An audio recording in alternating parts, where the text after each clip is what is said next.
미국의 한 병원, 암 환자의 차트가 전 세계 의료진의 관심을 끌었습니다. 이 환자의 회복 데이터는 믿기 어렵습니다. 환자를 담당했던 의사가 자료를 공유하자마자 학계는 즉각 반응했습니다. 암 3기를 진단받고 항암 치료를 시작했던 한 환자가 몇 달 만에 면역 수치의 급격한 회복과 건강 지표의 개선을 보였기 때문입니다. 무엇보다도 주목받은 건 이 환자가 기존의 의료법 외에 특별한 식단을 병행했다는 점이었습니다. 치료 효과를 높였다는 이 식단, 대체 무엇일까요? 정확히 어떤 음식이었길래 이런 기적 같은 결과가 가능했을까요? 뉴욕의 유명한 생명공학 연구소, 연구원들의 커피 브레이크 시간에 화제가 된 것도 이 사건이었습니다. 레베카 윈슬로우, 데이터와 실험을 중시하는 생명공학 박사이자 연구소의 유망한 인재인 그녀도 이 이야기를 들었습니다. 특별한 식단이라고요. 그것도 환자 상태를 개선했다는 근거로? 레베카는 이런 주제를 좋아하지 않았습니다. 음식이 사람을 살린다는 이야기는 결국 민간요법 수준에 불과합니다. 과학적으로 입증되지 않은 정보는 무책임할 뿐이죠. 그녀는 늘 사실과 데이터에 기반한 세상을 믿어왔습니다. 이런 이야기는 신화나 다름없어요. 마치 잡초 같은 걸로 병을 고친다는 허황된 소리처럼 들리네요. 그런 레베카에게 충격적인 일이 찾아왔습니다. 그녀의 부모님이 모두 암 진단을 받은 것입니다. 암 2기로 항암 치료를 시작했지만 심각한 부작용으로 음식을 거의 섭취하지 못하고 있었습니다. 입맛을 잃은 그는 체중이 빠르게 줄어들고 있었고 면역력도 약해져 있었습니다. 어머니는 상황이 더 나빴습니다. 이미 암이 전이된 상태였고 의사로부터 시한부 선고를 받은 상태였습니다. 레베카는 자신이 과학자로서도 딸로서도 아무것도 할 수 없다는 무력감에 빠졌습니다. 부모님이 의지할 것은 항암 치료뿐이었지만 그마저도 효과가 미미했습니다. 그런 와중에 어머니가 한 잡지를 내밀었습니다. 레베카, 이걸 한번 봐줄래? 한국에서 온 어떤 식단이 암 환자에게 효과를 보였다는 기사야. 레베카는 기사를 읽어보며 고개를 저었습니다. 엄마, 이런 건 과학적으로 입증되지 않았잖아요. 단순한 소문에 불과해요. 하지만 어머니의 눈빛은 간절했습니다. 레베카, 너는 과학자잖아. 이게 사실인지 거짓인지 확인해 줄 수 있지 않을까? 레베카는 잠시 침묵에 빠졌습니다. 잡초 같은 이야기에 시간을 낭비하고 싶지는 않았지만 어머니의 희망을 외면할 수도 없었습니다. 며칠 후 레베카는 결심했습니다. 엄마, 제가 직접 확인하고 올게요. 뉴욕에서의 삶과 연구를 잠시 뒤로 한 채 그녀는 한국행 비행기에 몸을 실었습니다. 그녀는 창밖을 바라보며 생각했습니다. 잡초 같은 식물이 대체 사람을 살릴 수 있다는 게 말이 될까? 그러나 한국에 도착한 그녀는 곧 알게 됩니다. 이 작은 여정이 단순한 민간요법의 검증을 넘어 자신과 가족의 삶을 완전히 바꾸어 놓게 될 것이라는 사실을요. 레베카는 한국에 도착하자마자 강원도의 한 작은 산골 마을로 향했다. 인터넷에서 찾은 기사의 단서를 따라온 그녀는 환자들과 가족들이 자주 방문한다는 이곳에서 특별한 식단의 비밀을 밝혀내야 했다. 기차에서 내려 마을로 향하는 택시에 몸을 실은 레베카는 창밖을 바라보았다. 높은 빌딩과 최첨단 도시 풍경에 익숙했던 그녀에게 끝없이 이어지는 산과 계곡은 낯설고 이질적인 느낌을 주었다. 대체 이런 곳에서 뭘 찾아내겠다는 거지? 도착한 마을은 작고 소박했다. 좁은 길가에는 시장이 열려 있었고 현지 주민들은 직접 캔 산나물과 지역 특산물을 팔고 있었다. 그녀는 시장 곳곳에 붙어있는 안내문에 주목했다. 건강을 되찾아준 산나물 식단, 기적의 밥상.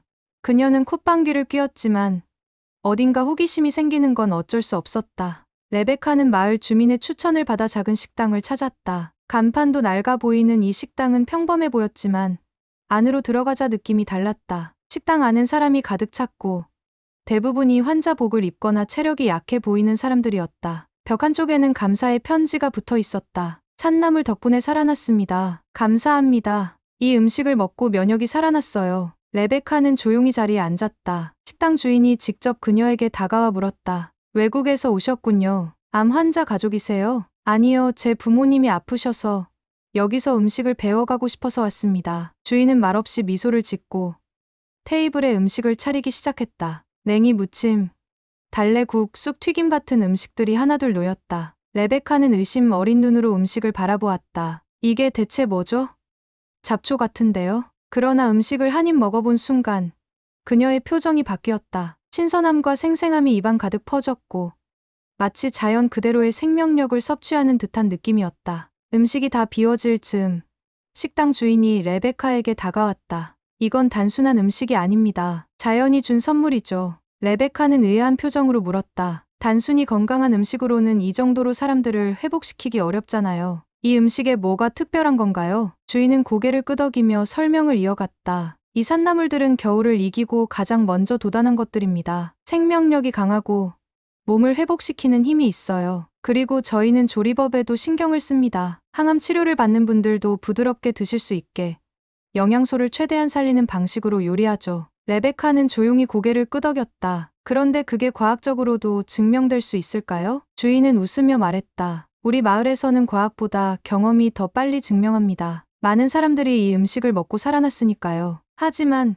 과학자라면 그 답을 찾을 수 있을지도 모르죠. 다음 날 새벽, 레베카는 식당 주인의 초대를 받아 산으로 올라갔다. 주민들이 들고 온 바구니에는 냉이와 달래, 곰치 같은 봄나물이 가득 담겨 있었다. 식당 주인은 나물을 캐는 법을 설명하며 말했다. 냉이는 혈액을 맑게 하고 면역을 강화해줘요. 달래는 염증을 줄이고 소화 기능을 도와줍니다. 쑥은 항염 작용이 뛰어나죠. 자연이 준 약이라고 보시면 됩니다. 레베카는 생전 처음 보는 풍경과 방법에 어색해했지만 하나하나 배워나갔다. 냉이를 캐며 손에 묻는 흙을 바라보며 문득 이런 생각이 들었다. 이 작은 식물이 정말 사람을 살릴 수 있을까? 며칠 동안 마을에서 식당 주인과 주민들과 함께한 레베카는 점차 생각이 바뀌고 있음을 느꼈다. 음식은 단순히 영양분만 제공하는 게 아니야. 여기에 담긴 정성과 자연의 힘이 진짜 치유의 비결일지도 몰라. 그녀는 부모님께 이 음식을 제공하면 정말 변화를 볼 수 있을지도 모른다는 희망을 품기 시작했다. 그럼 이제 남은 건 내가 직접 해보는 거야. 레베카는 한국에서 머물렀던 며칠간 배운 것을 바탕으로 부모님을 위한 음식을 준비하기로 결심했다. 냉이와 달래, 쑥 같은 재료들은 그녀가 가져온 작은 보온병 속에 담겨 있었다. 미국으로 돌아온 그녀는 병원으로 곧장 향했다. 부모님은 그녀가 잠시 떠나 있는 동안 상태가 더 악화된 듯 보였다. 특히 아버지는 체중이 더 줄어들어 휠체어에 의존하고 있었다. 엄마, 아빠, 제가 특별한 음식을 가져왔어요. 한번 드셔보실래요? 레베카는 작은 보온병을 열어 조심스럽게 스프를 따라냈다. 냉이를 갈아 부드럽게 만든 스프는 향긋한 냄새와 함께 따뜻한 김을 내뿜었다. 냄새는 좋네요. 하지만 내가 먹을 수 있을까? 아버지는 힘겹게 숟가락을 들었다. 작은 한 숟가락을 삼킨 뒤 아버지는 천천히 고개를 끄덕였다. 생각보다 괜찮은데? 이상한 냄새도 없고 부드러워서 먹기 쉬워. 어머니 역시 망설이며 한 입을 떴다. 입에 쓴 약보다 훨씬 낫네. 그리고 뭔가 기운이 나는 느낌이야. 레베카는 부모님의 반응을 지켜보며 안도했다. 한국에서 배운 음식이 단순히 맛만 좋은 게 아니라 부모님이 다시 음식을 받아들이는 계기가 될 수 있다는 희망이 생겼다. 며칠 동안 레베카는 매일 부모님을 위해 음식을 준비했다. 냉이로 만든 스프, 달래와 쑥을 활용한 부드러운 국. 그녀는 항암 치료로 입맛을 잃은 부모님을 위해 최대한 자극적이지 않고 영양소를 유지하는 조리법을 적용했다. 그리고 놀라운 변화가 시작됐다. 아버지는 차츰 식사량을 늘리기 시작했다. 이제 밥도 조금씩 먹을 수 있을 것 같아. 어머니는 처음으로 의사를 만나면서 말했다. 몸이 조금씩 가벼워지는 기분이에요. 피곤함이 덜한 것 같아요. 의사들도 차트의 변화를 주목하기 시작했다. 염증 수치가 감소하고 있습니다. 면역 수치가 올라가고 체중도 안정적이에요. 이건 항암 치료만으로 설명하기 어렵습니다. 레베카는 차트를 보며 미소를 지었다. 한국에서 여정이 헛된 게 아니었어. 부모님의 건강이 개선되자 레베카의 이야기가 병원에서 빠르게 퍼졌다. 레베카 박사가 직접 만든 음식이 정말 효과가 있다던데요. 다른 환자들의 가족들은 그녀를 찾아왔다. 우리도 그 음식을 배울 수 있을까요? 우리 아이도 항암 치료 중인데 음식을 잘 먹지 못해요. 제 남편도 부작용 때문에 고생하고 있습니다. 레베카 박사님처럼 요리법을 배워보고 싶어요. 레베카는 예상치 못한 상황에 직면했다. 그녀는 단순히 부모님을 돕기 위해 시작했지만 이제는 다른 사람들에게도 희망을 줄 수 있는 기회를 얻은 것이다. 제가 배운 걸 공유해야겠어요. 이건 단순히 저희 가족만의 이야기가 아니니까요. 레베카는 자신의 전문성을 살려 봄나물의 효능을 과학적으로 분석하기 시작했다. 냉이, 달래, 쑥 같은 봄나물에는 강력한 항산화제와 생리활성 물질이 포함되어 있었다. 냉이의 글루코시놀레이트는 암세포 증식을 억제하는 역할을 했고 쑥에 포함된 폴리페놀은 염증을 완화하며 면역 체계를 강화했다. 이건 단순한 민간요법이 아니라 실제로 과학적으로 입증할 가치가 있는 소재야. 레베카는 연구 데이터를 정리하며 자신이 배운 조리법과 재료의 효능을 기록하기 시작했다. 그녀는 병원과 협력하여 봄나물 치유식 프로젝트를 제안했다. 이 음식을 체계적으로 제공하고 데이터를 수집하면 암 환자들의 치료 과정에 실질적인 도움을 줄 수 있을 거예요. 하지만 프로젝트는 쉽지 않았다.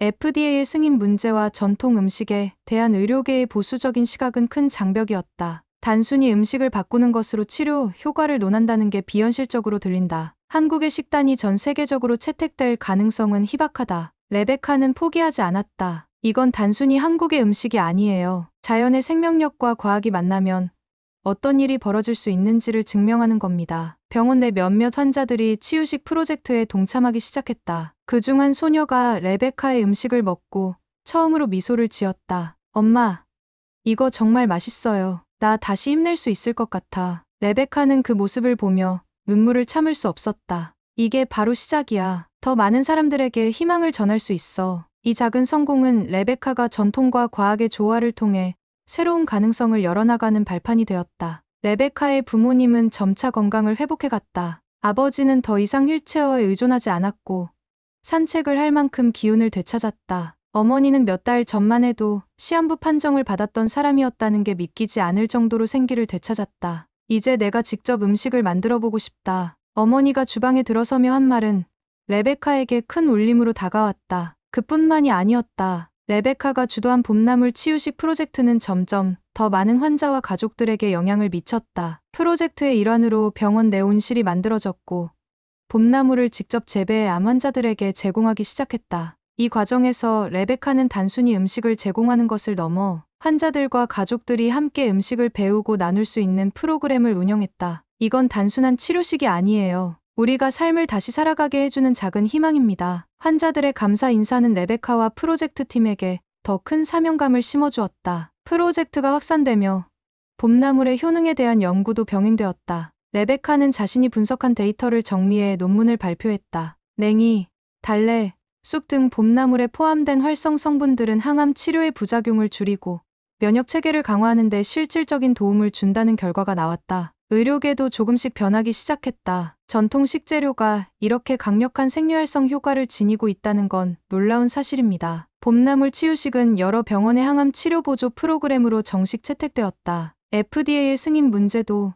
새로운 전환점을 맞았다. 레베카는 전통 음식을 단순히 치료로 규정하지 않고 식단과 심리적 안정감이 환자의 회복에 미치는 영향을 강조했다. 이건 자연과 과학이 만나 만들어낸 새로운 치유 방식입니다. 부모님은 건강을 완전히 되찾았다. 아버지는 텃밭을 가꾸기 시작했고 어머니는 레베카가 개발한 요리법으로 이웃들과 음식을 나누며 활기를 되찾았다. 우리도 이 프로젝트를 도울 수 있겠니? 어머니의 말에 레베카는 고개를 끄덕였다. 엄마와 아빠는 이미 이 프로젝트에 살아있는 증거예요. 레베카는 부모님과 함께 더 많은 사람들에게 봄나물 치유식을 알리기 위해 노력했다. 봄나물은 단순한 음식이 아니에요. 자연이 준 선물이고 우리 몸과 마음을 다시 살아나게 하는 힘입니다. 프로젝트는 미국 내 주요 병원을 넘어 유럽과 아시아 여러 국가로 확산되었다. 봄나물 치유식은 단순히 암 환자들만을 위한 식단이 아니라 건강을 유지하고 회복력을 높이는 데 도움을 주는 음식으로 자리 잡았다. 봄나물은 이제 세계인의 식탁으로 퍼지고 있습니다. 레베카는 각국에서 열리는 건강식품 박람회와 학회에서 강연을 이어갔다. 자연은 우리가 잊고 있었던 치유의 답을 이미 알고 있었습니다. 우리가 해야 할 일은 그것을 믿고 활용하는 것입니다. 봄이 찾아온 어느 날, 레베카는 부모님과 함께 텃밭에서 냉이를 캐고 있었다. 작은 바구니에 가득 담긴 나물은 자연의 생명력을 그대로 담고 있었다. 레베카, 이 냉이는 정말 특별해 보여. 우리가 이걸 통해 얼마나 많은 사람을 도왔는지 생각하면 감격스럽지 않니? 어머니가 말했다. 레베카는 조용히 미소를 지었다. 맞아요. 하지만 우리가 받은 도움도 잊지 말아야죠. 한국에서 그 마을 사람들 덕분에 이 모든 걸 시작할 수 있었으니까요. 그녀는 부모님과 함께 한국으로 돌아가 자신에게 봄나물의 지혜를 전수해준 마을 사람들에게 감사를 전하기로 했다. 이제 우리가 그분들에게 보답할 차례예요. 레베카는 자신의 여정을 회상하며 말했다. 모든 것은 작은 풀에서 시작되었어요. 잡초처럼 보였던 그것들이 사람들의 생명을 살리고 희망을 전해주었습니다. 그녀는 자연과 과학이 만나 만들어낸 이 기적이 단순히 하나의 프로젝트로 끝나는 것이 아니라 더 많은 사람들에게 이어지기를 바랐다. 우리는 자연과 함께 살아가야 합니다. 그 안에 우리가 필요한 모든 것이 있죠. 그리고 그것은 기적을 만들어냅니다. 오늘의 이야기, 여러분은 어떤 건강 음식이 떠오르셨나요? 작은 불빛 하나가 세상을 따뜻하게 비추는 양초 하나였습니다. 감사합니다.